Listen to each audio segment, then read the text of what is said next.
Good day, I'm Marina Kim with the latest news from Kazakhstan. These are the top stories. Talks about early elections are heard from the members of Kazakhstan's single-party parliament. State authorities employ Soviet-era methods of intimidation to prevent people from attending oppositional congress. Kazakh prisons now feature internet video visits while still lacking even the basic decent detention conditions.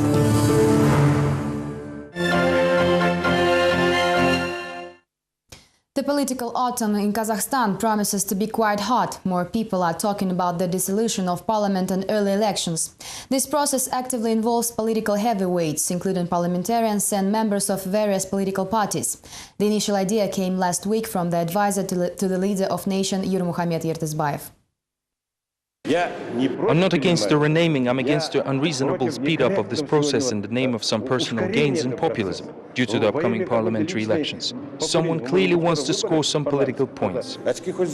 Senator Tazbay Simanbayev is responding to his colleagues from the lower chamber who recently asked to remain Petropavlovsk into Kızılzar. This seemed to be a regular onomastic argument if not for the senator's remark about a political context. Simanbayev's doubts are reinforced inside the parliament by the Senator Kasimov, who asked to lower the election threshold for political parties to 5% from the current 7% and allow them to unite into blocks. There's nothing to be afraid of, and I believe this measure will allow some progressive forces to enter the parliament. The leader of the Patriots seemed to be tired of the political monophony in the parliament, although his statement goes against a more common opinion on the declaration of one-party state monopoly. This was talked about by Nursultan Nazarbayev and later his advisor. Yurmuhamet Yertezbayev even proposed to purge the political opponents of the ruling party led by the leader of the nation. We did the right thing at the time, raising the bar for 40,000 members, if my memory serves me. Many parties do not have that many supporters. I believe it would be worth to inspect the current political field, as many parties exist only nominally. 2 years are left before the parliamentary elections, but the talks about the dissolution of one-party parliament abound. In the past, these statements came in the form of wishful thinking from the opposition and political analysts, whereas now even single-party MPs are talking about it, even if indirectly. At a recent roundtable in Moscow, Kazakh and Russian political scientists and diplomats discussed what to expect from the upcoming OSCE summit in Astana. These talks indicate that Moscow is preparing some kind of a surprise that could undermine the foundation of the organization. It is yet unclear what exactly will be signed by the heads of states during the OSCE summit. Will it be the Astana Agreement, Charter or an act of intent? In fact, the meeting of this magnitude should produce a new base document, the foundation of the revised international organization. However, no agreements have been reached in the course of Kazakhstan's one-year-long OSCE chairmanship. The meeting in Astana will not be a summit of ready decisions, but rather an event designed to launch a process of reconsideration and decision-making. Quite bold ideas on the reforming of the organization were presented by the Russian political scientists who advised to revise the list of the organization's member states. Apparently, the USA and Canada have no place there, even though the OSCE emerged as a result of agreements between the Soviet Union and the USA. What are the United States and Canada still doing in this organization? 60 years have passed since the end of the Second World War, and they are not European or Eurasian superpowers. The organization of life here is our internal Eurasian matter. We can handle the situation without those guys. Excluding the USA will mean the revision of the entire mechanism of the OSCE management. Possibly this anti-American initiative is the real reason why Russia actively supported Kazakhstan during its chairmanship. The chance to find new supporters will present itself in Astana, especially since some observers believe Barack Obama is not likely to attend the event.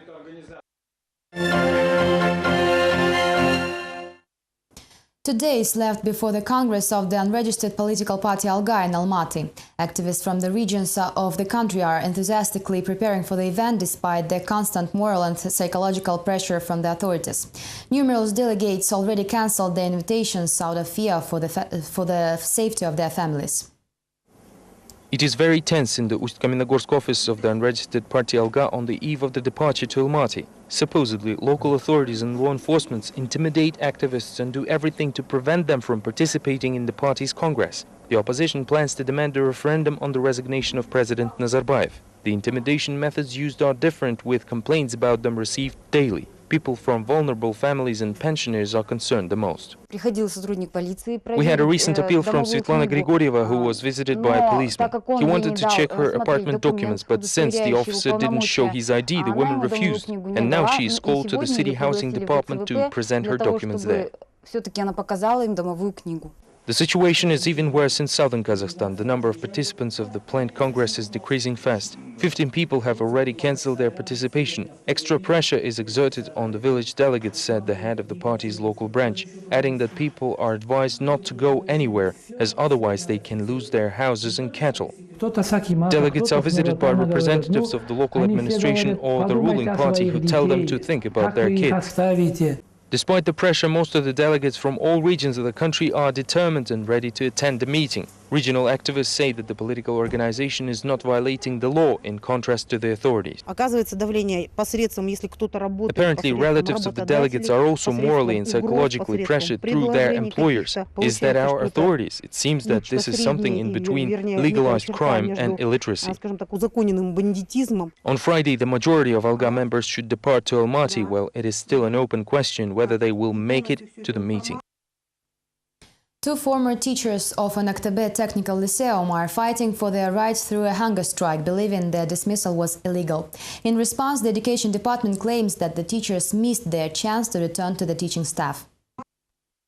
Teachers in Aktabe announced an indefinite hunger strike. Former instructors of the Technical Lyceum No. 6, Bazarbek Masabayev and Bibigul Biktursunova, say that they had to take this desperate measure as they were forced to collect money from students. When the teachers who worked in the Lyceum for 2 years refused, they were fired. Children have to study, but instead they were constantly forced to clean streets and work. Money was collected from all kids, including those from poor families. Everyone had to pay $1.50 every month. We opposed this, and this is why we were fired. At first, Bazarbek Masabayev and Bibigul Biktursunova attempted to look for justice in the local education department. As a result, they have completely lost the status of teachers and never received their severance pays. The head of the education department, Amangali Kudaibergenov, was quick to declare the dismissed teachers as unprofessional, while preferring not to comment on the extortion issue. They have cornered themselves, as they later wrote to demand to be restored at their positions. The teachers are hunger striking in their apartments right across the street from the regional administration. The instructors are confident that the authorities are informed about the situation but prefer to keep silent. Their public defender, Mayrambek Kamalov, believes that it will be hard to find justice through a single protest action. This is why he already wrote a letter to the prosecution office and now preparing to file a court petition. It is important that we support them now and will help them to protect their citizen rights. At the moment, we're preparing a lawsuit. The teachers' current health condition is stable despite the fact that they consume only water for already the third day. The protesters will continue their hunger strike until they're fined justice, no matter what the consequences will be. Citizens of China who participated in the fight with Kazakh workers at the oil field Severnaya Truba in the Aktabe region do not possess proper migration papers. The information was revealed on Thursday by the representatives of the General Prosecutor's Office. Apparently, the Chinese citizens traveled to Kazakhstan with business visas, but were later employed. The official representative Jandosu Miraliyev reported that the Attorney General is looking to launch an audit of Oryol, Kurilis and MTUK service for their compliance with migration legislation. Last Friday, a fight broke out between the workers of said companies at the oil field Severnaya Truba in the Aktabe region. According to the regional police, 3 Kazakh and 6 Chinese citizens were injured. Some unconfirmed reports indicate that 1 Chinese citizen was killed. A criminal case was instigated over the charges of hooliganism. The possibility to extradite foreign citizens who do not comply with their purpose of entry will be examined by the court. The Mugaljir District Court continues the hearing on the suit of the biggest oil producer in the country against its 3 former employees. CNPC Aktabe Munaygas seek to recover $20,000 from the trade union activists. On Thursday, the court heard witness testimonies and expert opinions, which assessed the company's damages from the day-long strike. On July 16th, around 800 workers of Zhanazholkin, Kiyak and Severnaya Truba oil fields didn't show up for work, demanding better working conditions, higher wages and the dismissal of several managers of CNPC Aktabe Munaygas. The talks were initiated by the company's CEO Sui Kitsyan with the assistance of the local governor Yelyusin Sagandikov. The sides had reached an agreement, but legal proceedings followed a week later nevertheless. 3 of the company's employees were recognized as the initiators of the illegal strike. The company's lawyer Jandos Uspanov emphasized that the enterprise sustained major losses but was kind enough not to place the entire burden on the strike activists. On Thursday, however, experts failed to justify even the asked amount of $20,000.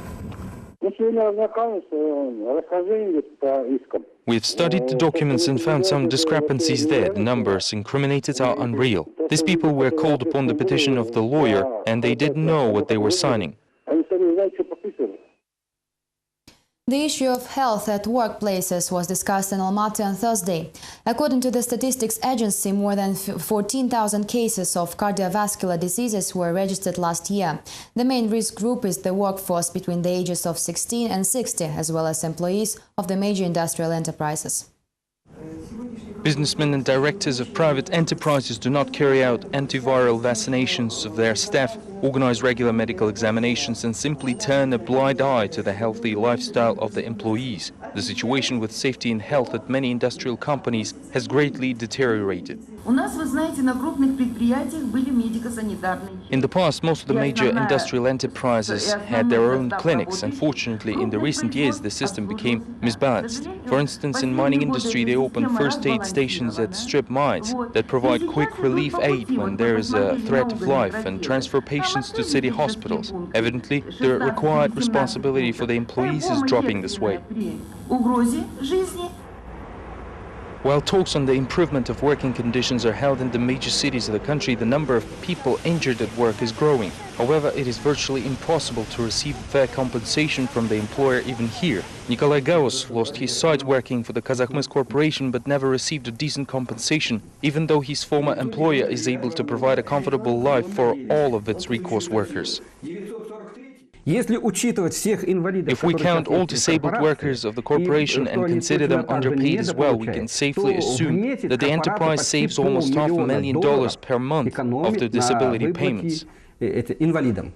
Currently, there are 14,000 people in Kazakhstan who were injured at work, with the number growing every year. Evidently, though, business owners are quite happy with the current situation, since the improvement of the working conditions requires large cash infusions, and it is easier to simply hire new employees. It appears that what some see as money circulation, others experience as a financial chopper, which takes away irreplaceable help.